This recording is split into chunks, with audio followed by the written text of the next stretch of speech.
This question says, given a focus at the pole, write the polar equation for the specified conic and graph it.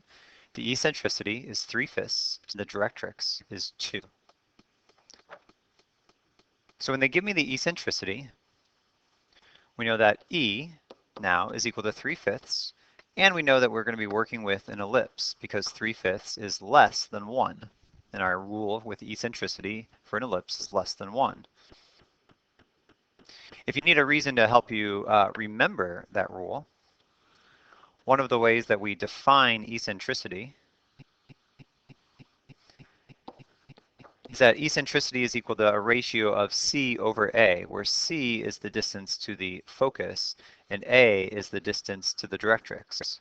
So the distance to the focus from 0, 0 in a rectangular system is always going to be smaller than the distance to the to the vertex.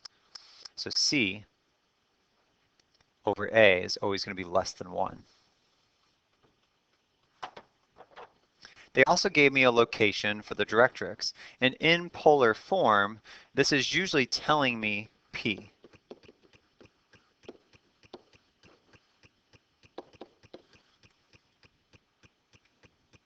Because we've defined P in a polar conic equation to be the distance between the directrix and the pole.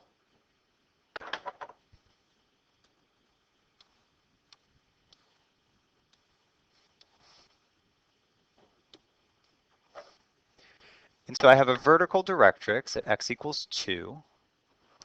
We use the rectangular form of our horizontal and vertical lines because it's much easier to graph and look at than a polar form of a vertical line. So that's x equals 2. That's my directrix. We're going to have a focus at the pole. We're working with an ellipse. And again, P is the distance between those. So the distance between the pole and the directrix is P. From my general form and working with the pattern of the general form of a conic, R is going to equal EP over 1 plus E times, I'm going to stop there and just say plus because the pole is to the right. Sorry, the directrix is to the right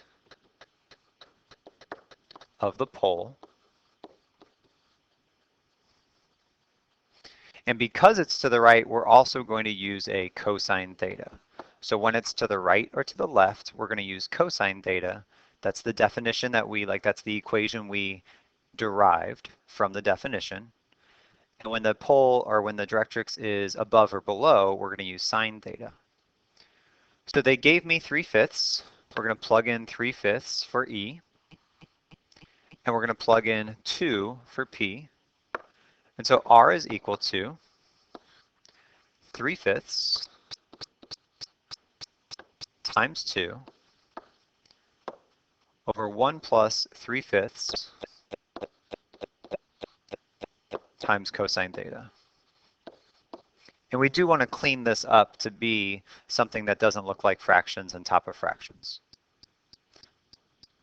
So R is equal to 6/5 over 1 plus 3/5 cosine theta. And we're just going to multiply the top and bottom of the fraction by 5. So R is equal to 6 over 5 plus 3 cosine theta.